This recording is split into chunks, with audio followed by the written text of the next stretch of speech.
Welcome back to my channel life of Ramya. இது ஒரு Saturday vlog தான். சாட்டர்டே ஈவினிங் போல் ஹஸ்பண்ட் வந்து மஞ்சுமல் பாய்ஸ்க்கு தான் வந்து டிக்கெட் புக் பண்ணியிருந்தாங்க.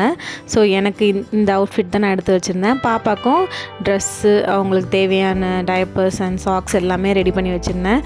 பாப்பாக்கும் வந்து கஞ்சி ரெடி பண்ணி ஊட்டிட்டு அவங்களையும் ரெடி பண்ணிவிட்டு நானும் வந்து ரெடி ஆகிட்டேன். 1:30 ஷோ தான் நாங்கள் புக் பண்ணியிருந்தோம். ஸோ ஒரு இன்டர்வல் போல் பாப்பாவுக்கு ஃபுட்டு கொடுத்துடலாமேட்டு நான் வீட்லேயே வந்து செஞ்சு எடுத்துகிட்டு போயிட்டேன். போகிற வழியில் வந்து இவங்க கடையில் மோமோஸ் வந்து சூப்பராகவே இருக்கும். நல்லா மோமோஸ் வந்து சாப்பிட்டுட்டு கிளம்பிட்டோம். நெக்ஸஸ் மாலில் தான் வந்து சினிபோலிஸில் வந்து டிக்கெட் புக் பண்ணியிருந்தோம். இந்த முறை தான் வந்து ஒரு 10 மினிட்ஸ் பிஃபோராகவே வந்து நாங்கள் வந்து ரீச் ஆகிட்டோம். லாஸ்ட்டாக வந்து மார்க் ஆண்டனி தான் போயிருந்தோம். அப்போல்லாம் பாப்பா அமைதியாக தான் இருந்தா. ஆனால் இந்த டைம் படம் பார்க்கவே விடலை. சினிங்கிக்கிட்டே இருந்தா என்னன்னே தெரியல.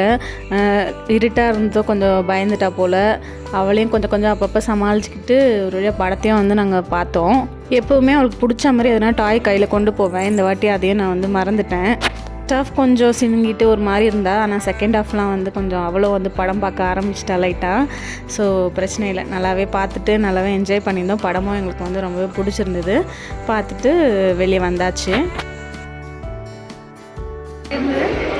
படமா சூப்பராக இருந்துச்சு. செகண்ட் ஹாஃப் தான் எனக்கு அது கொஞ்சம் த்ரில்லிங்காக இருந்தது. First half friends எடுத்துருப்பாங்க.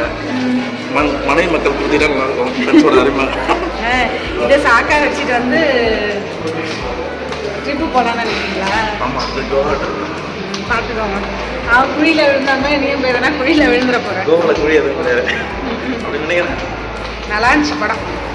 இந்த கோவாவில் என்னதான் இருக்குன்னு தெரியல. இந்த ஹஸ்பண்ட்ஸ்க்கெலாம் ஏன் தான் அங்கே போகணுன்னு ஆசைப்பட்றாங்கன்னு தெரியல. இவ்வளோ மட்டும் ஒருத்தி வந்து அழுதுகிட்டு இருந்தா. வெளியே வந்தோன்னே இவளுக்கு சிரிப்பை பாருங்கள், நல்லா சிரிச்சுக்கிட்டு வேடிக்கை பார்த்துட்டு வராங்க. பசி எடுக்க ஆரம்பிச்சிருச்சு எங்களுக்கு. ஆல்ரெடி டைம் ஆகிடுச்சுன்ட்டு அங்கேயே வந்து டின்னரையும் வந்து நாங்கள் முடிச்சிட்டோம். நான் அண்ட் சிக்கன் கிரேவி தான் ஆர்டர் பண்ணியிருந்தோம். கொஞ்சம் ரைஸும் அதுக்கப்புறம் ஹஸ்பண்ட் லெக் பீஸ் ஏதோ ஆர்டர் பண்ணியிருந்தாங்க. அதுவும் சாப்பிட்டுட்டு கடைசியாக வந்து டெசர்ட்டுக்கு ஒரு லஸ்ஸி சூப்பராக இருந்தது. அந்த லஸ்ஸியும் குடிச்சிட்டு வீட்டுக்கு கிளம்பியாச்சு. அப்பாவுக்கு இன்டர்வல் போலவே வந்து ரைஸ் எடுத்துகிட்டு போயிருந்தேன். அப்போயே அவளுக்கு வந்து ஊட்டிட்ட உடனே தான் கொஞ்சம் அமைதியானாங்க. செகண்ட் ஹாஃப் அதனால தான் எங்களாலையும் ஒழுங்காக படம் பார்க்கவும் முடிஞ்சுது.